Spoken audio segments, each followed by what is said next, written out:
This is the journey to one Africa.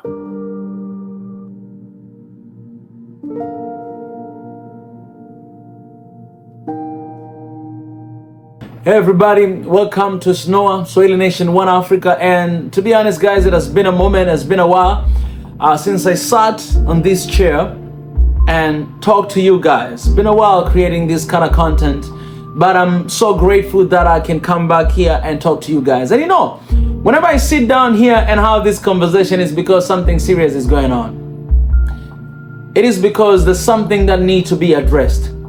So for a couple of days now, we have been doing stream addressing the tension that has been escalating for a couple weeks right now since the January 1st of 2024 between Ethiopia and Somalia. And so it's the new year. We started with the new challenges. All right. For some people, it might be a joy and celebration that it's the new year and we got a new deal. But for some other people, it's challenge and it's bad. And I don't really like the way things are going on right now. I don't like how social media, how we as Africans, we speak on social media, how we attack one another, we attack this country, we attack that country. I don't like everything that is going on because social media is very tricky business. It can actually turn something positive to be negative in a second. And it can actually turn against brothers, and eventually they can start fighting and killing one another simply because of how social media can exaggerate things and it can be out of hand. So for those who do not know what has happened, please go back to our live streams yesterday and today, and you'll be able to see the recap of what has been going on between Ethiopia and Somalia. But for those who do not know at all, I'll spend just a few seconds to explain a little bit. So what has happened is that Ethiopia came to an agreement with Somaliland and they wrote actually MOU about the Red Sea, the part of the Red Sea that Somaliland is there. As you all know that Ethiopia is the landlocked country. So basically they don't have sea. Right, sea is right there on Eritrea, and is that right there on Djibouti and Somalia as well. So it's kind of like we were talking yesterday on the live stream that when you look at the map and when you look at the borders, it kind of feel like those who created the borders, they did it purposefully for Ethiopia not to have an access for the ocean. So basically Ethiopia and Somaliland, they came to an agreement with MOU to have an access for the, for that Red Sea ocean. And basically for what I've heard so far, it's like 50 years to be in total control of that region, and in return I think there will be a direct flight to Somaliland, this is Ethiopian airline, and other things that are not clear yet, and we don't know how they're going to be implemented. But these are few details of what we know right now. If you want to know in detail, please go and watch the live stream. You get more information about it, because we had some Ethiopians there, we had some other people came and share these details. But here's where the problem is, if you do not know. So Somaliland is not internationally recognized as an independent state, but it has basically been independent for more than 30 years, almost 33 years right now.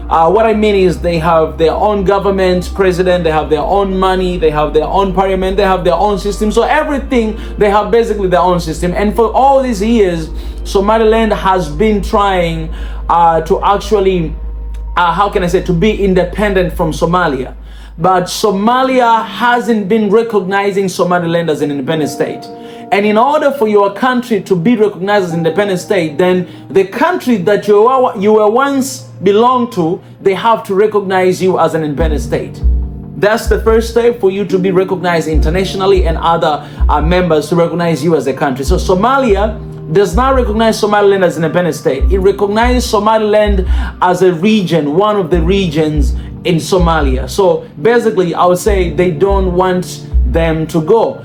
And because of that, Somaliland, they cannot break out from these, from these borders. So they have to remain to be part of it, even though they don't want to be part of it. So if you talk with the people from Somalia, the region of Somalia, they will tell you that Somalia is one nation and Somaliland is part of Somalia. That's what they will tell you. And if you talk with people that are coming from Somaliland, which I have conversation with them all the time, they will tell you this, that no, we are an independent, we are not part of Somalia, we are an independent country. Yes, the international organization, they not recognize us, but we are an independent country. We have everything running by ourselves, we're an independent country. All right, so you can see, and even African Union as well does not recognize Somaliland as an independent state because international body does not recognize that. So you can see how complicated the situation is when the Prime Minister of Ethiopia go right away to write MOU with Somaliland without the acknowledgement of Somalia. Because Somalia, they still seeing them as a one region of Somalia. Somaliland, they see themselves as an independent, so they make decisions for themselves. But then another independent state, which is Ethiopia, going directly to Somaliland and to make MOU, that's when the trouble, that's when all this tension escalated. So Somalia, we all know that there's a summit that happened in Uganda a couple days ago, and Somalia, they refused actually to be on the table of negotiation or even to talk with Ethiopia because they say this MOU is not recognized, it's illegal, it needs to go out, it needs to smashed, it needs to be thrown away, and then we can talk. Me and you, we can talk. But for now, we don't want to talk. So eventually the president of Somalia, he went to Egypt, and Egypt actually right now is siding with Somalia and say that, you know what, we are supporting Somalia, we're supporting their borders and everything. We're going to stand with Somalia and make sure that nothing has been taken away from you. We're going to be with you. But on the other side as well, I was watching the speech. It kind of seemed like the president of Egypt, he was actually mocking the president of Somalia right there in front of them. You guys can go and see it, you can check it out, which I did not really like, to talk for things like that with another, state leader. Anyways, that aside, and we all know, for right now, we know that there's always been a tension between Ethiopia and Egypt for so long time because of the dam. So basically, where Egypt is going to side with, and you can see where this is going. And we've been having this conversation, and the sad thing is that there are people who are willing, they think that war is an answer, war has to break out, which I disagree 1000% that war can never be an option. War cannot happen in this time because Africa and African countries has been, struggling with war for so long time. When you look at Somalia, has been struggling with war for all the time.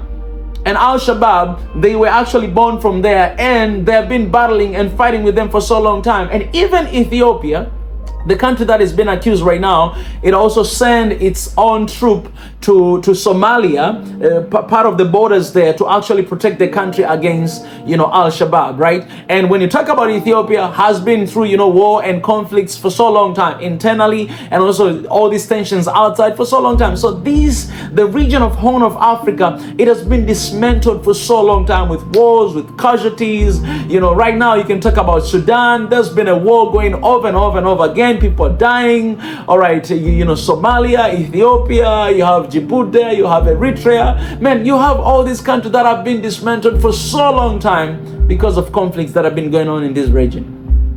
And I only have one thing that I can think of, that there must be something very unique about the Horn of Africa. There must be something very special about the Horn of Africa that everybody wanted, because as I'm saying right now, the international military bases in this region, they are a lot. Almost all the countries they're in this region with their military bases. In Djibouti, more than 7 different countries, they have military bases there, maybe 8. In Somalia, some of them. And everybody is looking forward to be in this region, to just have an access of the Red Sea, because it's very important for business, it's very important for security, it's very important for so many things. And maybe there's so many things that we don't even know. Why am I making this video to you today? I want to talk to Africans. I want to talk to Ethiopians. I want to talk to Somalis. I want to talk to everybody. That, guys, first of all, we can all agree that whatever tension that is going on between these two countries, war is not an option. Let's take war out of the picture. Let's take all these threats that politicians might speak against one another out of the picture, because this does not benefit us, and war is not gonna be a benefit to anyone. There's only a loss in war. There's only death in war. There's no winning side, and especially when you have one African country and another African country fighting together.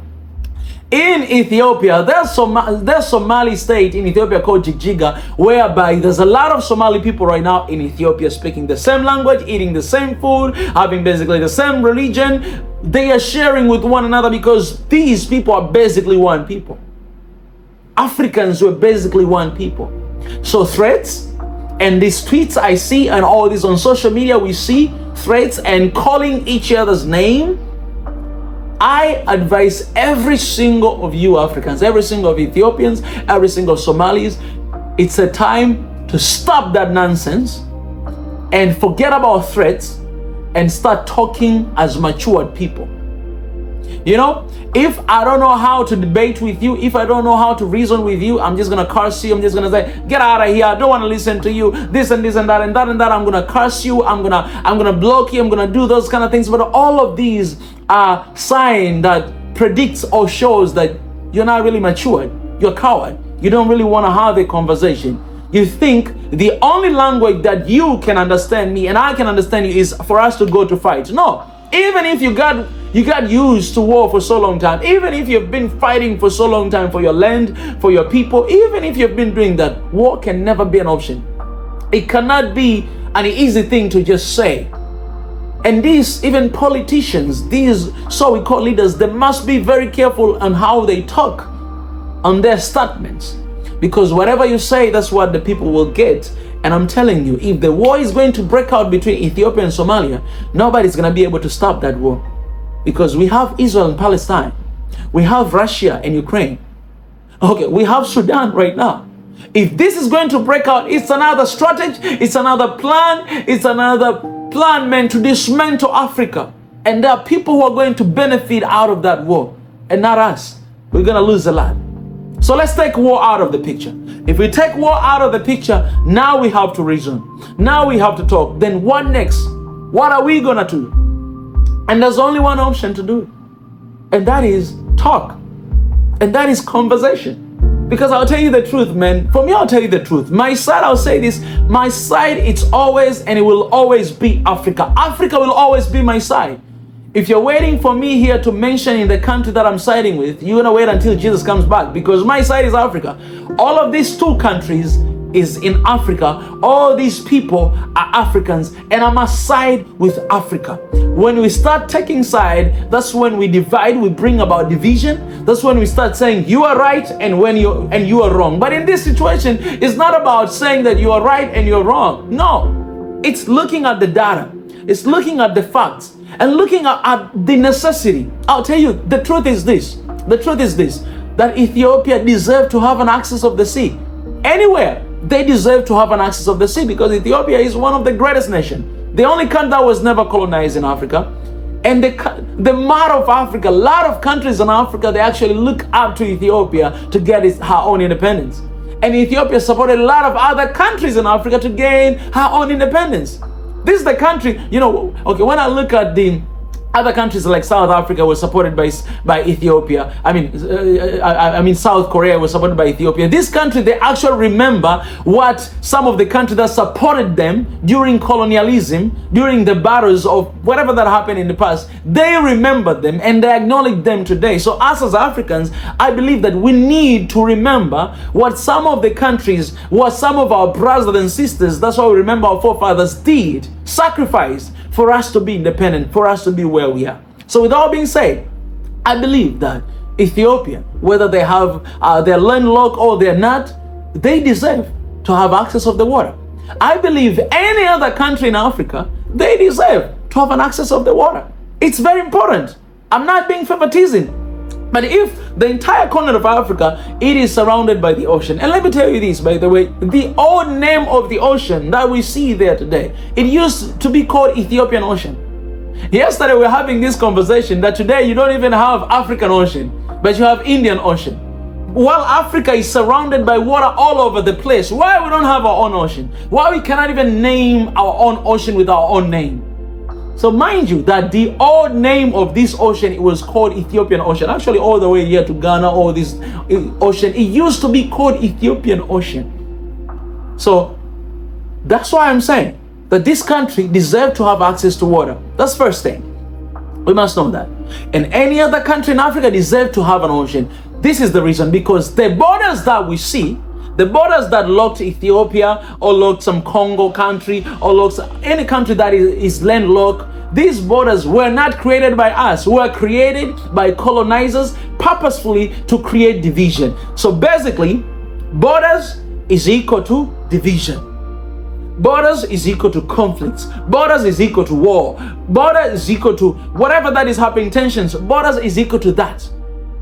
They created that purposefully, strategically, to divide Africa, to conquer Africa, and to leave Africa in chaos even 100 years later. Today, we don't have a white man here, but Africa, we are still fighting. What we're fighting against is about the borders.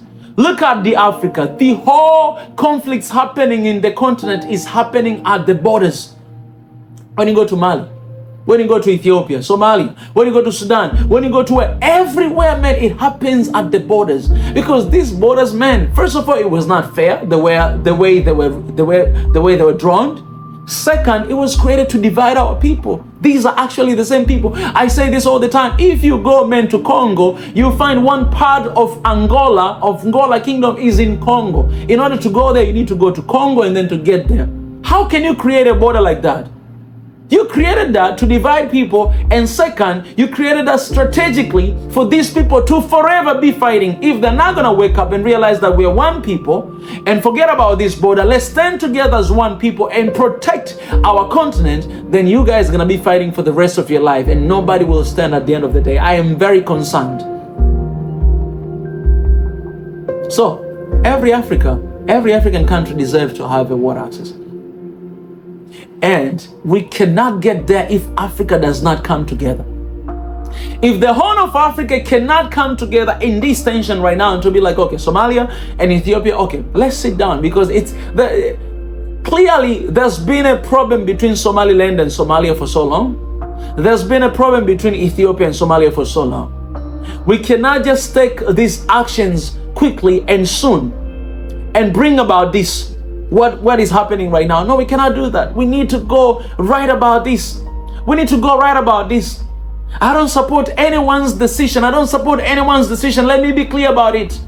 But we need to be very wise. We cannot just poke each other and expect nothing will happen in return. We need to sit down. You need to have a conversation. Horn of Africa, you need to sit down. I believe Horn of Africa, they are able to create their own navy. They're able to create their own military. It's East Africa, by the way. So East Africa, we have East African, military. We are able to do that to protect the borders of Africa together. Together, guys. Together. It is the only option. It is the only option. It is the only option, guys. It is the only option. Let me say this, guys. I understand why Somalia are upset. I understand. Let me say that again. I understand why Somalia, they're upset. Because if this region is not recognized internationally, it's still recognized as a part of Somalia. International, let me say this again. These are evidence. It is still recognized internationally as a part of Somalia. And then you cut a deal with the region as a country, but not with the country, then there's a problem. You'll have a backlash. It's obvious you'll have a backlash.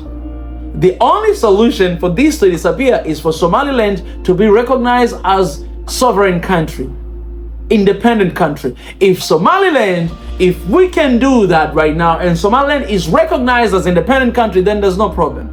You can do whatever you want to do with this part. But it's not yet recognized. The other question that I can ask, which is from Ethiopia side, then by whose standard? Because that's what I believe Somalilanders will ask. By whose standard that we need to be recognized as a sovereign country? by international organizations. They're not recognizing us, but we are operating as independent. We have our own currency, we have our own parliament, we have our own president, we have our own system. We are our own people. We are our own people. We are not belonging to anyone. We are our own country. They don't recognize. We have our own flag. They don't recognize that. Us, okay, that's up to them, but we are. So by whose standard we want Somaliland to be recognized as independent country? What African Union is going to do about this? What? And I'll tell you the truth, man. As a guy that is fighting for One Africa all the time, I say this the other day and people misunderstood me. As the guy who is fighting One Africa all the time, I wish that there will be no country in Africa divide, because I want unity. I wish for that.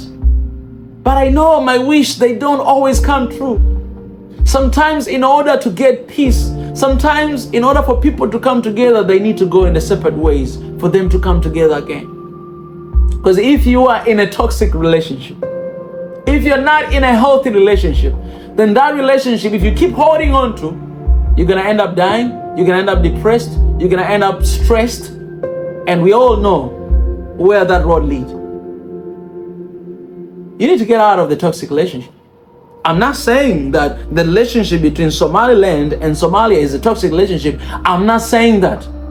The only person who is able to answer that question are Somalis. Not me. Not me. People who are living in the Somaliland and people who are living in the Somali region, they are able to answer that question. And let me ask you guys are watching here. We have Somalis watching here, Somalia, Somaliland. We have you guys watching here, Ethiopians. I want to ask you guys, what kind of relationship do you have? Is it a toxic relationship or a healthy relationship? Because we need one Africa in our generation. We need one Africa right now. But we need to be right, and we need to get it right. We cannot just get one Africa on papers and then people are not united, people are not one. We cannot keep holding on to the unity that is not really there. We cannot keep holding on to that. And I'm talking with very cautiousness in my heart and in my soul. I want Africa to be one. I don't want to see these conflicts. I don't want to see people are fighting because of borders, because of sea. I don't want it that. All of us, we deserve to have that access. We deserve to have that, man. And another thing, the reason why these things are happening, because us Africans, African countries, African leaders, we see each other as competitors and not partners and not neighbors and not brothers and sisters. We see each other as competitors. And competition, it has a good side and bad side.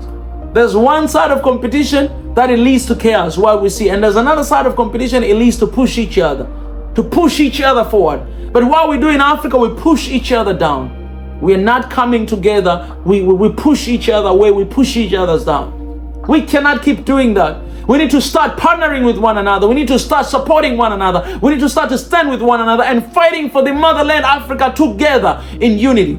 We need to kick away these foreign military bases in Africa and start implementing and inventing our own military bases in the continent. That's what we have to do. That's what we must do if we want to see one Africa in our generation. So Ethiopia and Somalia, you cannot run away from this. You guys need to sit down. You need to come to the end of this, because we don't want to see another war coming.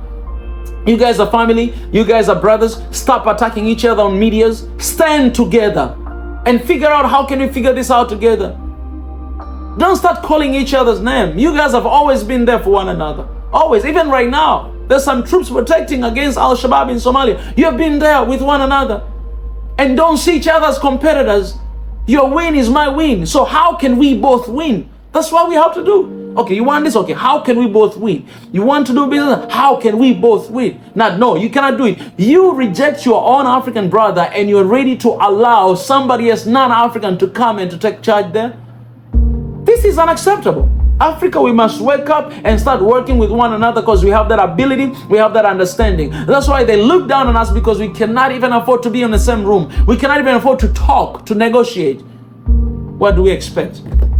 Shame on Africa, shame on us. We need to change. 2024, the year of excellence, we need to change. We need to do things excellently, and we need to separate the politics that is overlapping our people with the real life. We need to change that. I wrote open letter. Please read that letter. I wrote about politics and real life, how politicians are dragging us constantly into politics, and the people, they start focusing on the real life matters, and they start just arguing, fighting, and wanting to kill one another because of politics. We cannot keep entertaining politics. I know politics, it can be a good life, but in the context of Africa, politics is being used to slow down our lives, to slow down our development. And we cannot entertain politicians keep dragging us down all the time. Africans, we need to look at the real life, and we need to focus on what matters the most. And that is development of our continent, that is food, that is electricity, that is clean water for our people. Basic needs, that's what we need in Africa right now. And not these threats, and not this war, whatever. We don't need this in Africa. We don't need it. We don't need it. So guys, let me know in the comment section, what are your thoughts? What are your opinions? The only way out is to talk and to come to an agreement. That's it. Ethiopia deserve, Somalia deserve, Africa deserve. We need to negotiate, and we need to come to the common understanding. And we need to see each other. Don't see your fellow African as a competitor. Your only competition is yourself. See your fellow African as your partner, as your neighbor. When you partner, you must make sure that you benefit and he or her is benefiting from whatever agreement that you have. That's what we need in Africa. That's what we need. Africans, wake up. Let's come together. Let's start supporting. Let's be there for one another, and let's stand with one another. That's the only way out for this continent to prosper. Guys, don't forget to love one another and spread peace wherever you are. Swahili Nation, one Africa in our generation. I'm out of here.